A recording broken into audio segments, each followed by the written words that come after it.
नमस्कार मितुवा। नमस्ते छोरी नमस्ते। अनि कसैले गएर कतै हिँडेको हो? काली मन्दिरमा धेरै बेसारा बच्चाहरू रहेछन्, उनीहरूलाई खुवाउन हिँडेको बुवा। ओहो, धेरै राम्रो काम गर्न थालेछौ छोरी। यसरी प्रगति गर्दै जाऊ, राम्रो गर्दै जाऊ, अनि तिमीलाई राम्रो हुन्छ। हेर्दै जाउँ मित बुवा, अब के हुन्छ। यति राम्रो काम गरेको तिम्रो बुवालाई थाहा छ त छोरी? थाहा छैन नि मित बुवा, मैले त आज बल्ल देखेँ कि। सधैँ यसरी राम्रो काम गर्दै जाऊ छोरी, मेरो आशीर्वाद छ तिमीलाई। हस् बुवा, हजुरको आशीर्वाद लागोस्। ल छोरी, त्यहाँ के अरे यसरी राम्रो काम गर्दै जाऊ, तिम्रो प्रगति होस्। ल धन्यवाद। तिमी मलाई अलि हतार छ, म हिँडेँ। सबैजनालाई नमस्कार। हजुरहरूलाई साह्रै भोक लाग्यो होला है। आउनुहोस्, हामी सबैजना मिलेर सबै खानुहोस्।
अब भोलिदेखि माग्न नजाने है, सधैँ म लिएर आउँछु। हस्।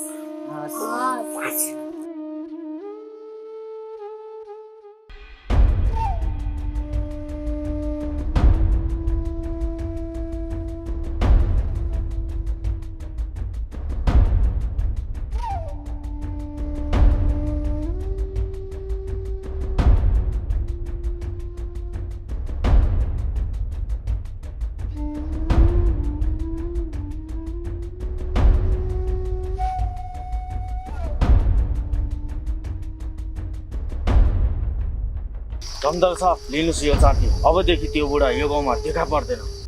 ल्याउनुहोस् यो चाडी, म राख्छु। कहिले काहीँ बोर मिटाउनु त्यो घरमा जाने गर्छ। होइन, यो डाइलग त जमिनदार साहबले सिकाउनु भएको थिएन, कहाँबाट फुर्यो? यो परिललाई कसैले सिकाइराख्नु पर्दैन।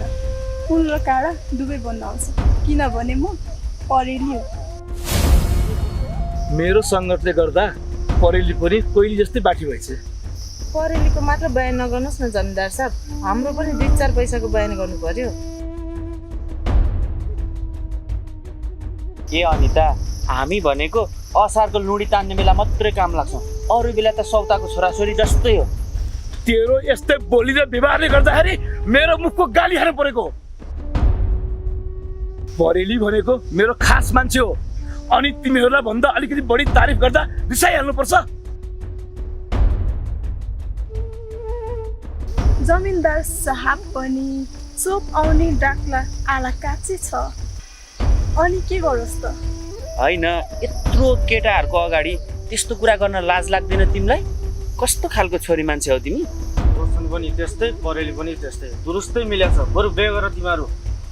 नकर, तेरो मुखले कुन दिन मेरो बाके जापको भेट्लास, बोल्दाखेरि अलि विचार गरेर बोल।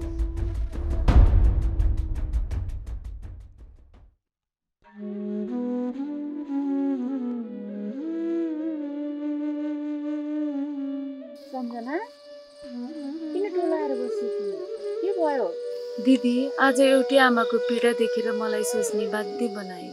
ए केटाको यादमा टोलाइ होला भन्ने त होइन पो। अनि को आमाको पीडा देखिस् जुन पीडाले तँलाई सोच्न बाध्य बनायो। बिर्सन दिदी, ती आमा त कथाको एक पात्र मात्र हुन्। बिचारी आमाको त कोही पनि रहेन रहेछन्।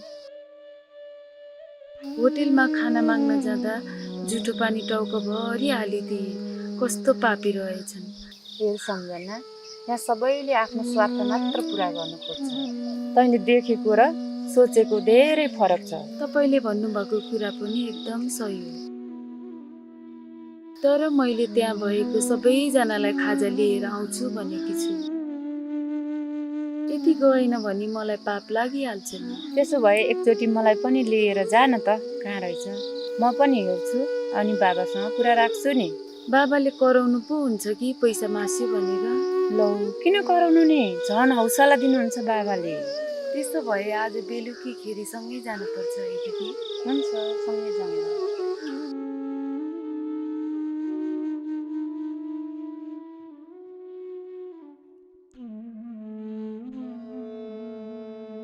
मलाई एक छाक खाना दिनुहोस् न। मलाई नै मेरो घरबाट लखटे गाउँका जमिनदार हुँ भन्नेहरूले। जमिनदारले निकाल्यो भन्दैमा सित्तैमा खान पाउँछस्? पैसा छ भने जे खान नि पाउँछस्, नत्र पाउँदैनस्। त्यसो नभन्नुहोस् न हजुर। बदुखीलाई एक छाक खाना दिनुभयो भने धर्मै हुन्छ। मलाई तेरो धर्म चाहिएको छैन। खुरुक्क गइहाल यहाँबाट, नत्र पिटाइ खालास्।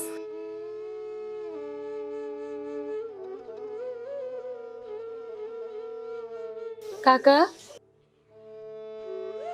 हजुर त हाम्रो माथि गाउँको होइन र घरमा नबसी किन यसरी माग्दै हिँड्नु भएको? मेरो घर त जमिनदारले लिलाम गरिदियो, ऋण तिर्न सकेन भनेर।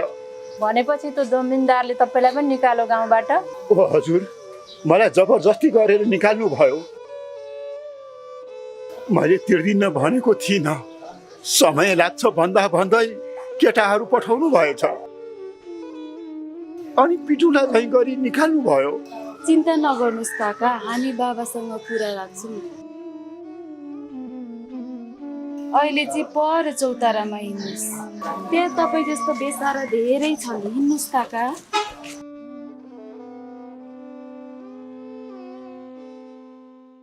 आमा, तपाईँ त हाम्रो सबैजनाको आमा है।